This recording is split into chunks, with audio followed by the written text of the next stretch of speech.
I'd say my leadership style has evolved. And I think many of us who have been exceptional technicians in our work, leading projects, leading small teams, becoming a president is a different role. Becoming a CEO is a different role. Becoming responsible for the entire enterprise requires different skills and different leadership talents that got you to the prior positions and to help you achieve success before. So I'd say now, and what I thought my leadership style, what I wanted it to be, and how I learned from others, and then what the pandemic put into sharp relief. Because as you mentioned, I became president. I'd been to college for about 5 years, but I became president in January 2020. So the pandemic really quickly, I think, puts a spotlight on how one leads. And my leadership styles, I clearly lead for my values. Again, I happen to work and I choose to work in places where my values align with the community. So it's very clear that that's easy for me to do, is to lead with the values, both of the institution and my own. I fortunately work with an elected governing board who also believes in leading with our values. So that helps to shape all of the relationships, but also the policy and the resource decisions and the networking and the community partnerships, all the decisions we make as a CEO, but are all governed by the values, our purpose, putting our learners first. I would say my style has evolved, but I don't think there's any question the pandemic helped me realize very quickly that to be successful, decisions have to be made by many people, and often those most closest to the learner or the partner. Making decisions from an isolated position or from that CEO role without being in touch with the people you're serving and your leaders, and being able to delegate and trust your leaders to make decisions with the best information that we have at the time, and then revisit those decisions to see if they need to be refined, and then move on to do a better job next time. President Hartzler, I am delighted to welcome you today to the IngenioUs U community. Well, thank you so much. It's a pleasure to be with you, and I look forward to our conversation today. Terrific. Now, your career spans more than 25 years in education, in government, and policy roles before you assumed the presidency of Central New Mexico Community College. You're the 6th president, I believe, of CNM. Is that the correct acronym, CNM? Correct. Yeah. Correct. And I believe you transitioned right at the outset of the pandemic. So tell us about your leadership journey and any influences or forces that played a significant role in you becoming the leader you are today. Sure. Well, I would first say that I'm the oldest of 2 children. So my younger sister would say I've always had a leadership quality and style as the oldest of the 2 of us. So that's one. But certainly more formally, I've had the opportunity to participate and certainly in my educational journey, whether it's at St. Mary's College, Notre Dame, Indiana, which is an all-women's college, certainly in law school and graduate school as well. I've had the opportunity to see how I can make a difference and put, I would say, the values and the components of Catholic social teaching and social justice in how those guide my vocation of serving in the public. And I've served both in education. I've certainly served in the public sector and government, whether it's for federal, state, or tribal governments, and most recently in higher education. So I've had the opportunity to really put my values into action, to be motivated by serving others, to be able to use my skills and talents that I've accumulated along the way in a very nonlinear journey. But to be able to really, and again, follow, I think, strong role models in leadership and how I can make a difference, but also know that I make a difference not only for what I do today, but really how do I tee up or make sure that the organization or the institution or the work I do, it really has lasting change, which means it's always going to be grounded in the community in which I work, the values, the history, the context. And so that's really helped me, I think, make a difference where I am today, but also know that I may have a lasting influence because I reflect the community that I'm serving and their priorities. So. Indeed. And what a terrific fit then for you to be at a community college, serving the population that you serve, given the values that you have. So could you tell us a little bit about Central New Mexico Community College, who you serve? I know you were there before you became president, right? For a few years. Right. Yeah. Right. So CNM, we're really fortunate to be able to celebrate our 60th anniversary here in 2025. We started as Albuquerque Technical Vocational Institute, where we predominantly were a career trades vocational institution. We changed our name and to reflect our broader mission of, as typical in the 2000s, we became I'd say a more comprehensive community college. We serve about 25,000 individuals a year, both in our career and degree seeking programs, but also in our workforce training or upskilling programs. We are the largest undergraduate institution in the state of New Mexico. We're incredibly proud that about half of our students or our learners pursue career, technical, or trades education, but certainly most of our students and half of our students go on to complete their degrees here and certainly go on to our four-year colleges. So, we serve a broad, our average age learner is 27 who attends us part-time. So like many community colleges, we are certainly truly serving a broad population seeking access, particularly those students are adults who might not have had success early on in their journey. And so they get to come to us, and frankly, we're really known for being very small and relational. And so that really helps them get their confidence and really pursue the vocation that they want to enter, and with a career pathway and a lot of support. So, I'm really, really proud, as you can tell, of being here at CNM. I come from a long line of incredible leaders here at the college.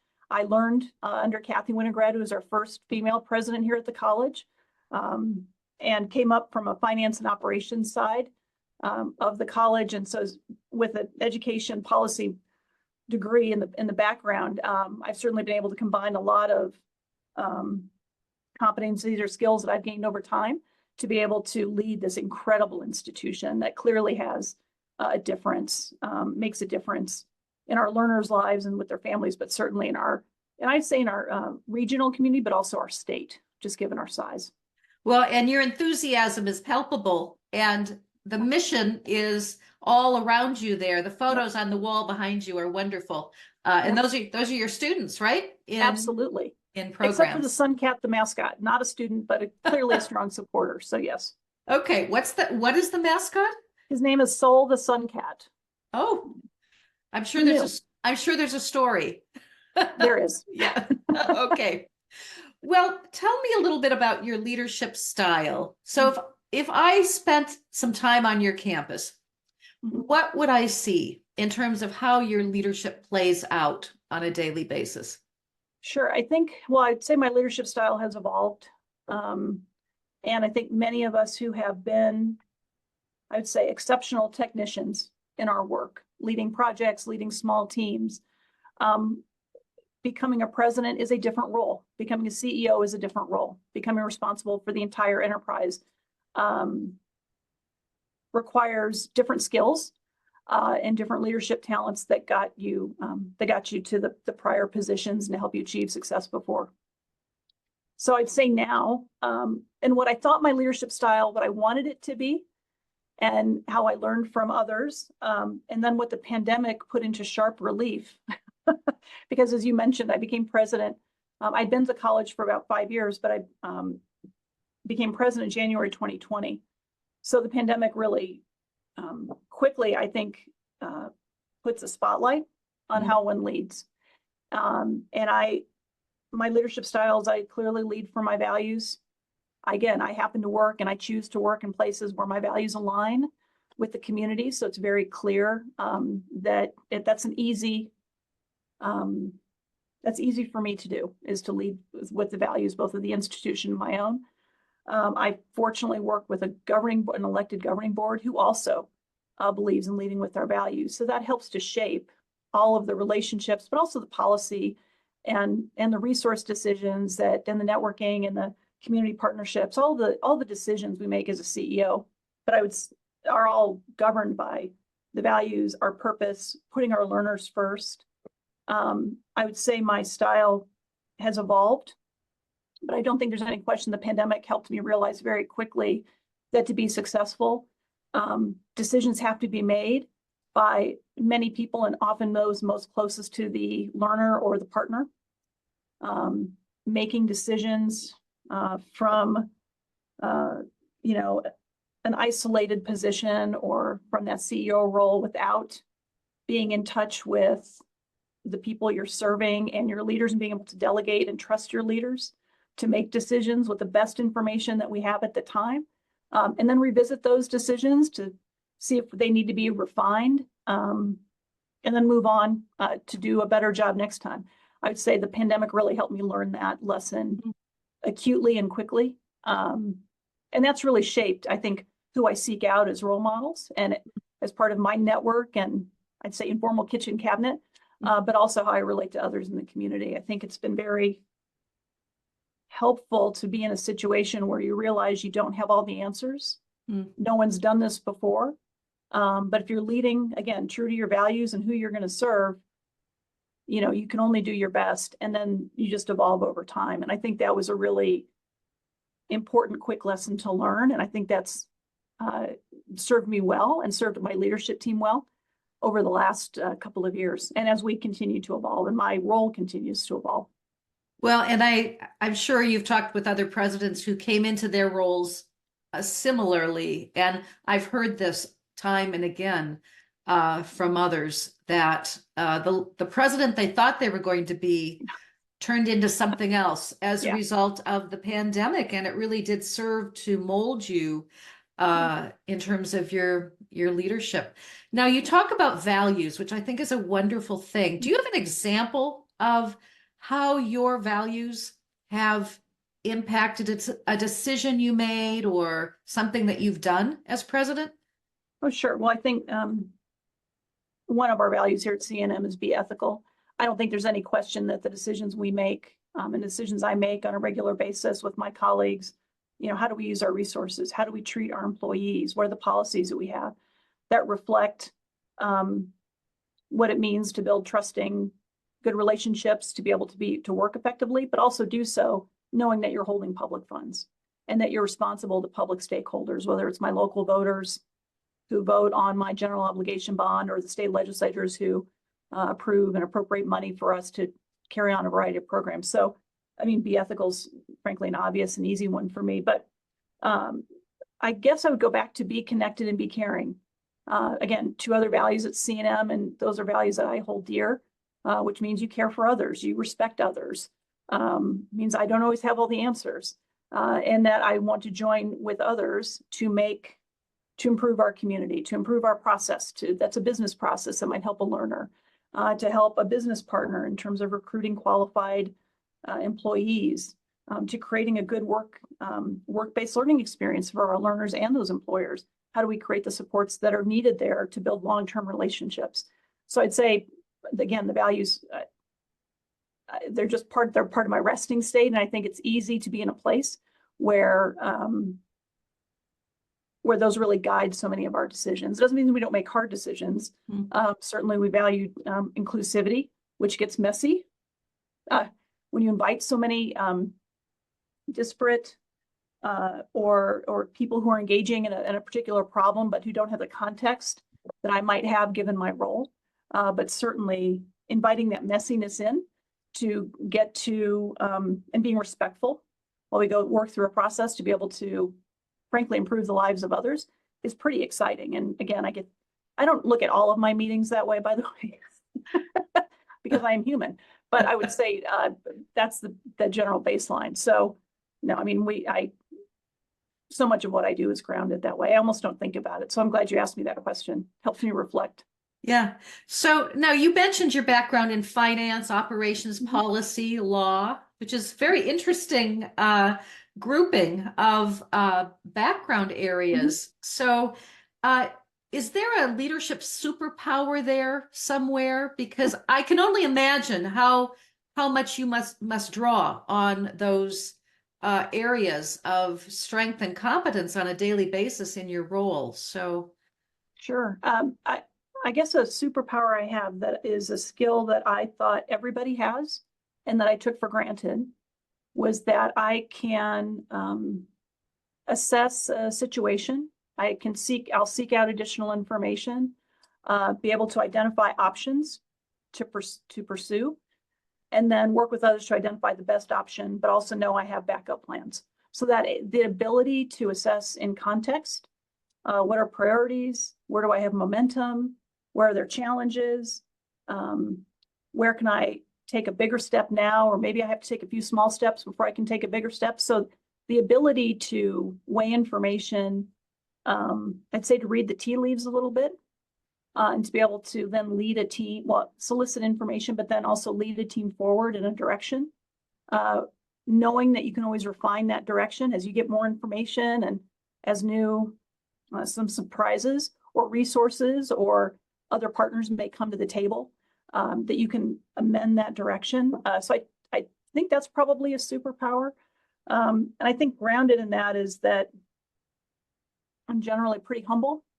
I know I don't have all the answers, but yet I am confident that once, I have the best information I have and we can make a decision, we can go forward and iterate as needed. I mean, I'm very comfortable in that space. So I think being able to see options, being able to be comfortable in gray in the middle, that's often awkward for people. I find that pretty comfortable. Those are probably some superpowers. Those are terrific superpowers. Yeah. I'm reminded of something I read not too long ago about the ability to see around the corner is a competence that is needed by leaders today more than ever. And that's what you're talking about in part, is being able to pull all the information together and use it to at least see a little bit around that corner. Yeah. So, yeah. I had the ability to, again, I went to a women's college. I studied in a program that was very distinct, or is very distinct, but allows you to study a culture through learning its history, philosophy, politics, art, and religion. And I would say that learning that at the age of 20 to 22, I've taken that lesson and have applied that, whether I've worked at a school with a tribe, indigenous tribe, whether I worked at a state government for an agency. Again, you're able to take in all of that context to be able to work with others to work towards solutions. So I think the skill set, I never would have thought that when I was 20. I thought it was just a good, solid liberal arts education that would train me and prepare me for whatever I would do next. But that skill set I found has been distinct and really rare. And I'm very fortunate to have had that experience, because I just replay the same recipe over and over, which is quite nice. Yeah, indeed. Well, I'm going to come back and ask you a little bit more about women's colleges and your experience. But before I do that, I'd like to pivot and get your thoughts about some of the strategic initiatives that you have been involved in, starting with something called the CHESS collaboration. I understand you were one of the leaders of this, the Collaborative for Higher Education Shared Service, right? Yep.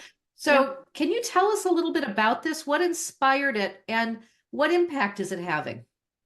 Sure. Well, I had the good fortune, like I said, I've been at CNM now. I'm in my 10th year. And before that, I was working in finance and operations. So I worked with IT and a lot of our business processes and our business systems. And we knew at the college that we had, so in my prior role as an associate vice president and vice president, in our prior role, we knew we would need new systems. We need new financial, HR, and payroll systems. And we knew that if we did this on our own, we could do that as our own institution. But we thought if we did this work with other schools, it might give us a chance to learn better processes, be a little bit disruptive, frankly, lend our scale and maybe expertise to other schools who could benefit and who would want to piggyback and work with us to help implement a system. So they might be able to leverage some of our talent and, frankly, people power and resources to do it. We might get some savings, financial savings. We might improve some of our processes. And so that was happening before I became president, and then becoming president, working with 6 other institutions, other community colleges and one comprehensive college, decided that as a group, we would we would join this collaborative. And we formed an organization, a 501c3, and all the presidents sit on the board of this collaborative. And our goal is still the same, which is to identify processes and use our systems to better help learners and our community partners access our programming, and take advantage of and leverage our technology in ways that would streamline and make it simpler for learners to get through their programs or transfer among institutions. And so we're excited that this startup now is, I think, in year 5. And we're iterating as we go. We've implemented our finance, HR, payroll system with refined business processes. Again, 6 of us now have similar procurement process. I mean, no one gets excited about procurement really, but we have similar processes that frankly, allowed for some redundancy, some improved compliance with some of our colleges, some savings, but really the network of staff and improved work has been very exciting. So we were able to implement a project on time, on budget, within scope. And as a finance person, I always find that great.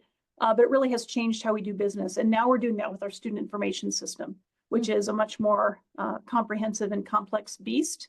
But it was very important for us to work with our other institutions to figure out different ways to do business, to streamline where we could, I'd say reset for our learner journey, and to be able to do so and build connections among our other institutions that have been very beneficial for our employees and our colleagues at other schools. And I think will pay off, and we hope will pay off for our learners and our partners. So yeah, indeed. Now, was that a challenging thing to get going?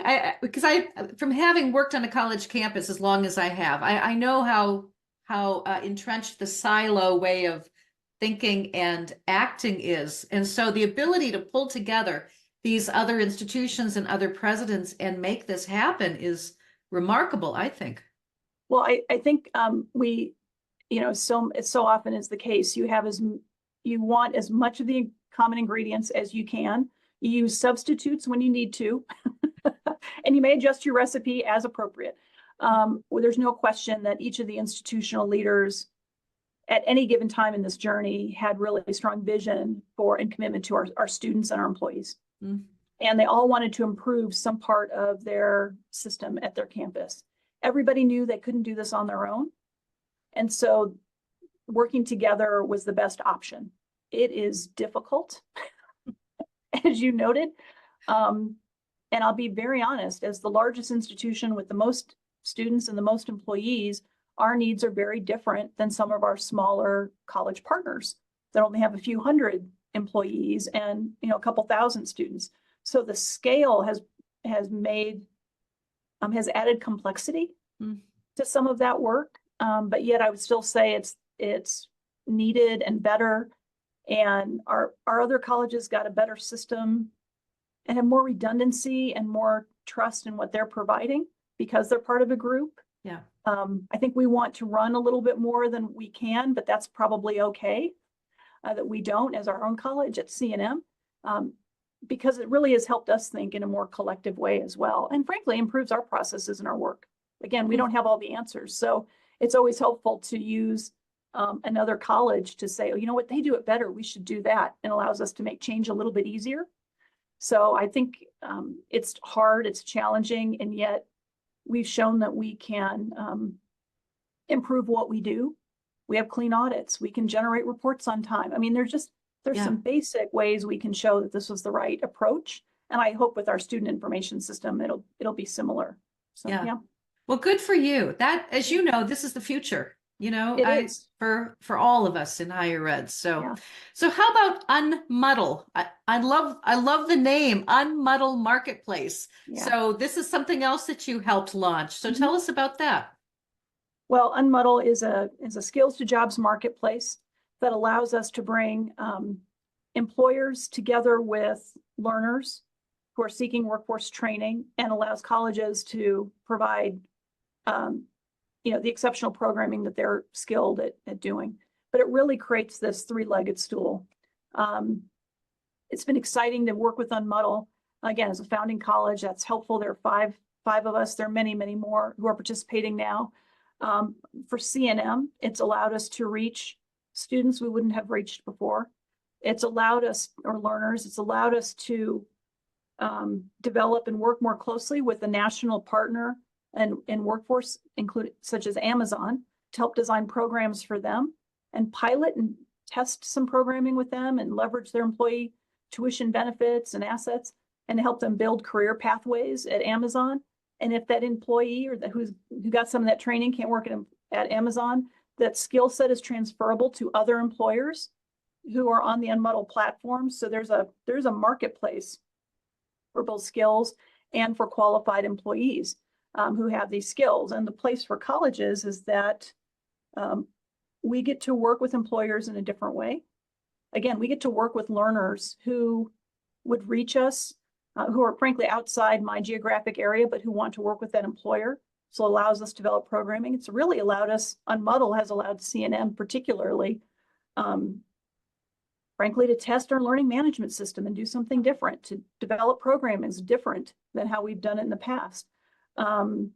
Work with Amazon, not as a local distribution center to serve a very specific need for 20 or 50 employees, but to work at a national level. So to see what scaling up a program looks like that can meet their global or international demand for certain skills.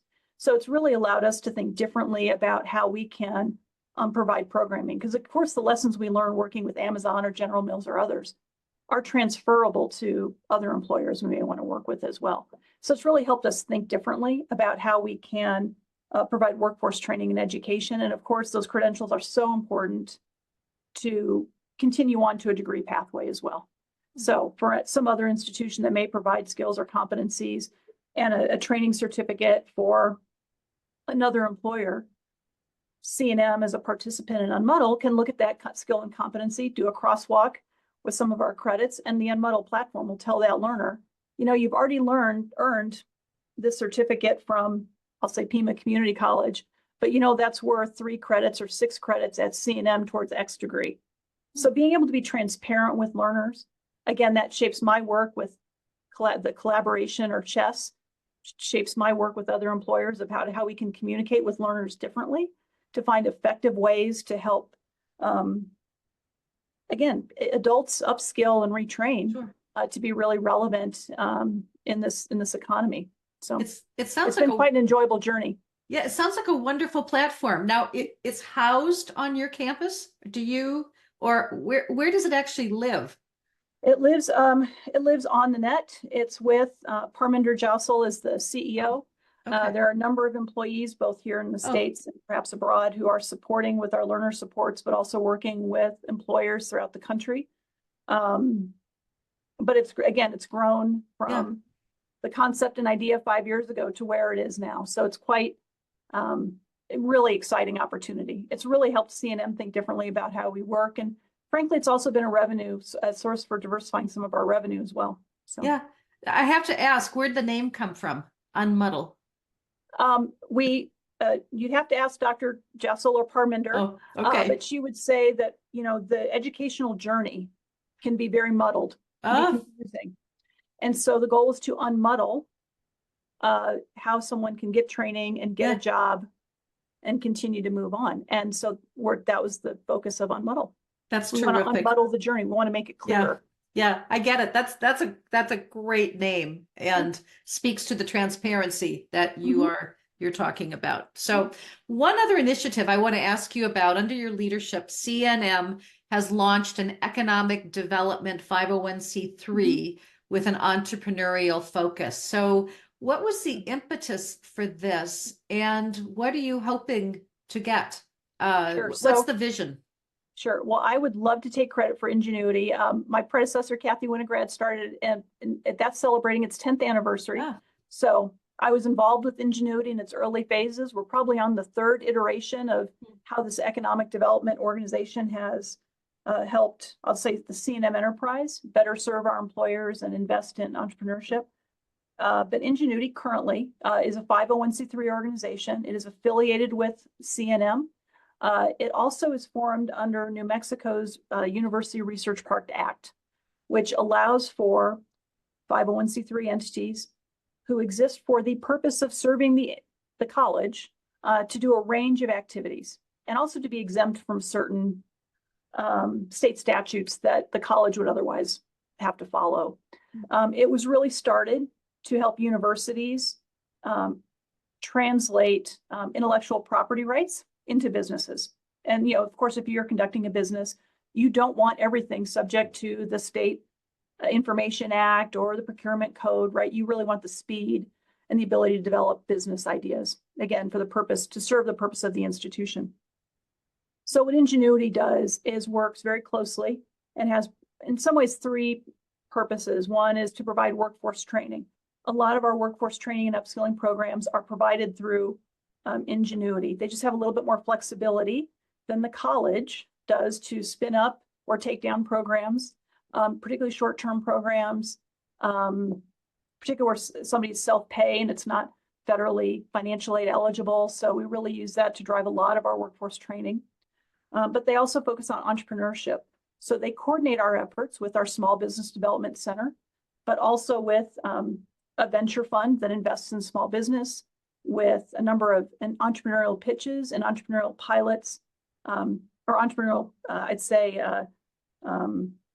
professional development pilots that help provide guidance and perhaps senior staffing and consulting to budding entrepreneurs, particularly in industries that the state of New Mexico and our region wants to advocate for or wants to grow. For us, it's a lot of bioscience, aerospace, light manufacturing, or sustainable manufacturing. So we really focus on supporting entrepreneurs in that space. And again, we try to invest in those businesses as well. We also provide work partnerships or work-based learning opportunities, internships, apprenticeships, and develop the workforce, particularly for those entrepreneurs and those growing businesses. So, but it really allows, it allows us to buy and sell real estate. Again, a little bit easier than the college. Yeah. We manage a prop house. We do a lot with film. They manage all of our space that is an instructional space. So if it can be leased, we will lease it. So we really use it to drive a lot of our revenue generation, but also use the organization to really innovate, be our skunk works for the college, to be able to try different programming or different ideas that, frankly, the college would be more risk adverse. Yeah. And probably is just too cumbersome to take on some of the projects. Is this unique for a community college to have a 501c3 with this kind of purpose? I think it's increased. Well, the more I speak with people about it, they find it to be a really great idea. Yeah, so, it is. So, I mean, we have shared our bylaws and our MOU between the college and the 501c3 to help with staffing and reporting requirements. Because again, my governing board is for the college ratifies board members who are at Ingenuity, but there is a distance there. We want to make sure that the governance structure is appropriate. Sure. But we certainly do want to make sure that the Ingenuity does report back to the college in terms of finances or programming. And the CEO of Ingenuity sits on my cabinet. So we do have a number of connections to be able to leverage really leverage resources and opportunities the best we can. I think it's becoming less common because community colleges are being forced to find alternative sources of revenue, to use their assets differently. Yeah. They're being asked to be more responsive in a quick way to changing community needs. And sometimes a college structure is just hard to do depending on the governance and how that's set up. So I think more colleges are considering this kind of opportunity. Yeah, which makes a lot of sense. It's a great idea. So I want to pivot and go back to talking about women in leadership. So you are, as a woman, leading the largest community college in New Mexico, as you pointed out. And I'm wondering what unique challenges you might have faced, how you've addressed these challenges to enact your leadership over the time that you've been in the role. Sure. Well, again, I mentioned that I have followed I followed a great leader. And so when you see, you become what you can see. Mm. And there's no question that I was drawn to this institution because of the female leadership who was here. And not only the president's level, but across her cabinet. And so I was very fortunate to be able to learn from her. But I think most of us know if we're in education, increasingly in community colleges, but certainly if you're in state government, you see female role models frequently. Cabinet secretaries, deputies, governors. And so I would say the state in New Mexico really has supported women in leadership. And so it is less rare than perhaps other places. So I'm very fortunate that I'm in a network and I'm in a place that's very supportive. And I don't want to say it's not become novel, but it's become well accepted. There are women in these roles. As a matter of fact, I was in an economic development pitch the other day with a new company, and a gentleman who's on our panel said, really, New Mexico's led by a matriarchy. That's a rare, I can't imagine saying that in many states. Right. I'm very fortunate to be here. So how does that affect my leadership? I think it makes it easier to say I'm humble but confident. I think the language used varies. I might highlight different values other than caring and connected if I was in a different place. Doesn't mean I don't have those values. It just means I'd highlight different ones. So I think it's been, I'm in a very supportive environment. So I don't see as many challenges as I might in other places. And as a matter of fact, it's acute. And I feel the difference when I attend different conferences and meetings of lawyers of probably our four-year universities. It's a very different environment, and it's palpable. It's very different. So again, I'm in a very fortunate place. Well, given your experience and given what you've seen elsewhere, then what guidance or advice would you provide or offer to emerging women leaders who might want to step into senior levels of leadership and not experience what you've been very fortunate to experience? I don't really come from higher ed. I've spent certainly 10 years plus 15 years now, I guess, working with colleges and universities, but I didn't come from higher education. So I have a pretty broad background. I think the beauty of where we are now and what I can contribute is that is access. I'm a transitional leader in many ways. I'm following women who are often the firsts, right? Many generations of firsts, whether it's in law school, whether it was the first female leading this college. And I'm not a first anymore. So that makes me, frankly, a little bit more accessible. And it makes these opportunities much more open. So knowing that I can encourage women, particularly, to take a risk, take on a project, seek support, have a good network. I have a very strong network of women leaders, some of whom are not college presidents, but certainly who are in the field or outside of higher ed. So we compare notes quite a bit. So just knowing that there's a network of women who can be, where you can ask questions, be vulnerable, ask, how did you make that, you made that mistake, how did that go, how did you fix it? That's very freeing. And so I think any woman who's looking at leadership roles, to seek out that network, and there are formal ones, there are informal ones, but to be available. And frankly, for someone like myself, to be reminded that, again, I'm only here because I stand on the shoulders of giants.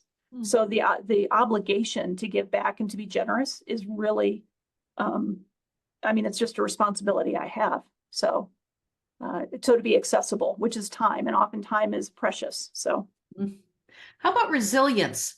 You've obviously remained resilient in the role. Do you have any guidance in terms of what you've learned about how to stay resilient that might be helpful for others? Sure. It's easier to be resilient when you work for a board that's supportive. Doesn't mean they always agree with me, but who's supportive, so working for an elected board who supports the vision and who sets the vision and who understands how I'm going to drive us there is really important.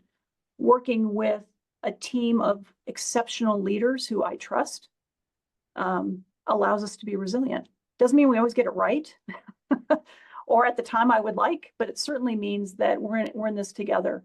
That helps us be resilient. So I would say resilience can be had when you're not an island, when you're in the issue together. And of course, again, working for an organization that you strongly believe in, that you know you make a difference.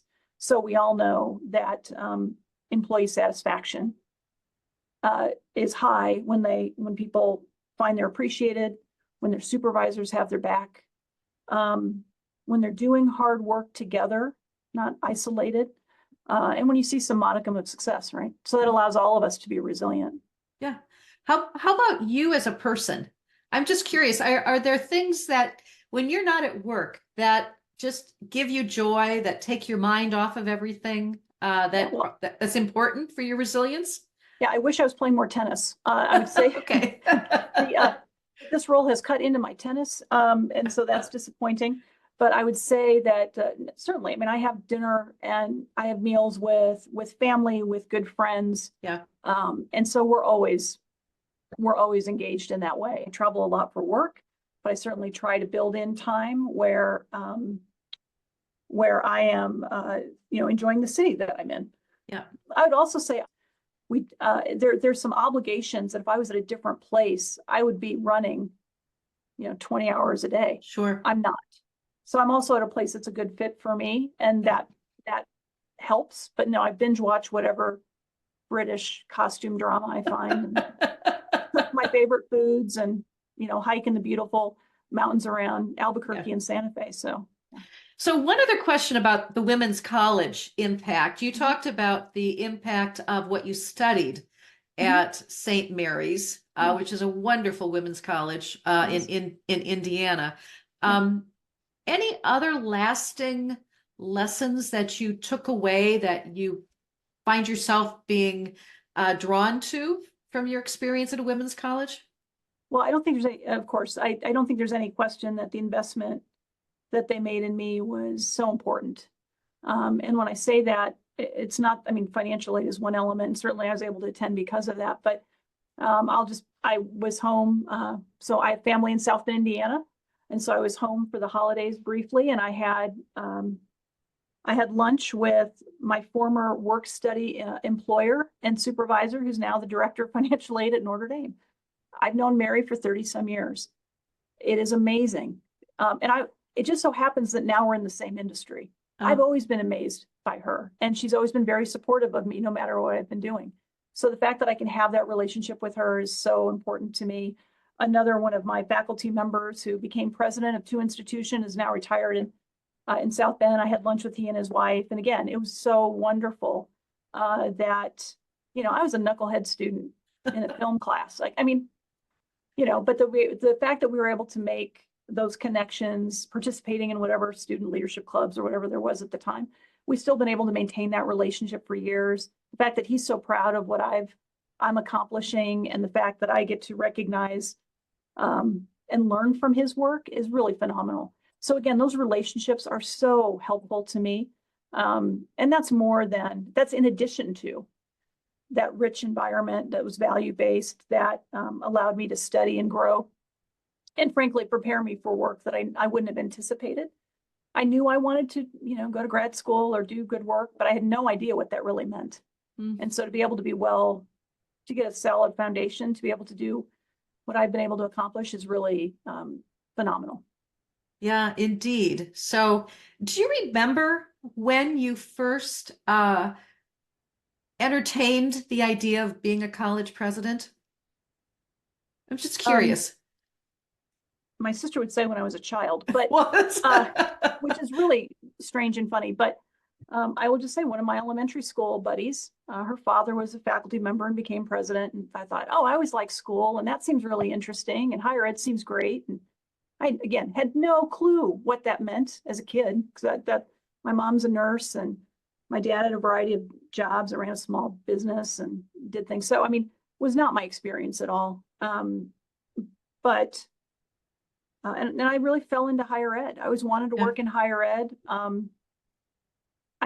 And the opportunity to do so was fantastic to me. I just knew education played such an important role in my life that it was meaningful to me. And frankly, I like working with complex, complicated organizations who are committed to solving big problems and committing to working with others to improve communities. And where else would I go but Hired? Yeah. And so I was able to find the opportunity to work with colleges and universities and then come here. So again, would have been nice to do. But I didn't know that that was an opportunity. But then of course, when I was working in the legislature before I came to CNM, I met incredible leaders and presidents and colleges. And so I was able to identify those role models and leaders. And there were many in the state, and there still are. And so that's when I realized, oh, this is possible. Well, and you've obviously found a very good fit. You're in a role, but also at a place. It all ties together for you. Yeah. So I want to ask you about community colleges more broadly. Given your experience in policy and higher education, how do you see community colleges evolving to meet the needs of students, employers, and communities in today's rapidly changing environment? And what do you see as the future for community colleges? Sure. Well, I can't think of a better place to be than at a comprehensive community college. As I mentioned, my educational experience was not this. It was a private liberal arts college, graduate program, private law school. It was not this. And I had very limited experience with community colleges. But I can't think of a more appropriate, critically important place to be when our country's facing workforce shortages, changing demographics with an aging population, incredible demands from employers.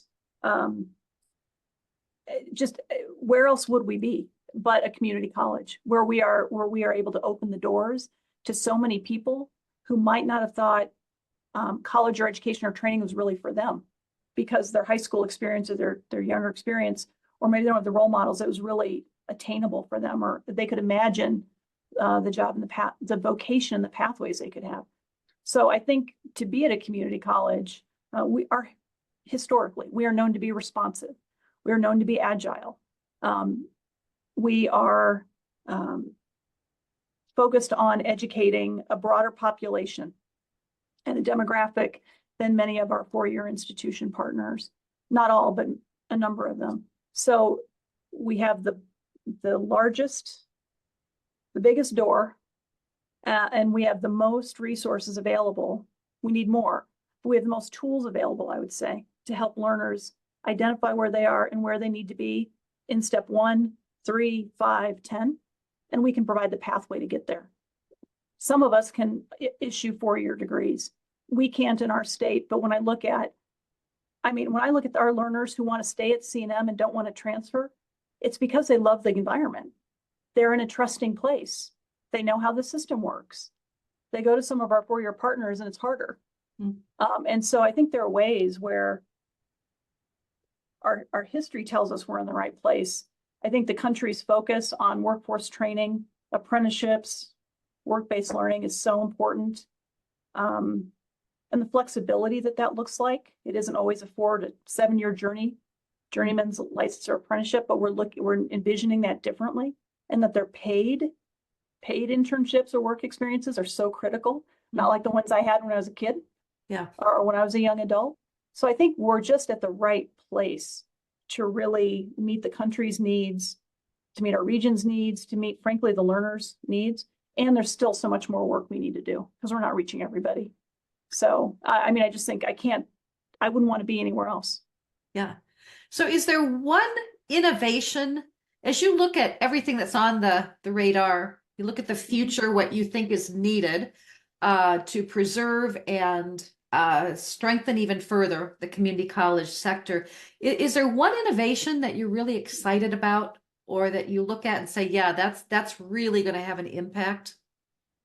I think the moonshot is helping an individual at any point in their lifetime be able to say, here are the competencies, the credentials, the badges, the grades, the transcript, whatever. Here's my educational or employment record. And to be able to have one place where somebody can say, here's what I've done, and help tell that story and have that validated, I think that will radically change how we do our business and our work. If I think about our medical records, Yeah. they're scattered. I mean, I'm glad they're electronic now, but they're still scattered, right? Still how hard it is for any of us to figure out who's got what document and how do I get documents from one place to another. Right. The easier we can make it for an individual to say, here's what I've done, and here's what I'm good at, here's what others have validated that I'm good at. The easier we can make it for employees to tell that story because they're so mobile, I think we'll be better off. I think that's probably and we're on that path. And then, of course, all of us as educators and trainers need to figure out how to continue to personalize education and training for individuals, for our learners, no matter what stage of life they're at and what part of their career they're in. And that's just an increasing, I mean, we all made tremendous changes during the pandemic, from going from mostly in person to remote and making that successful over time, successful for the learners over time. And so we'll continue to do that.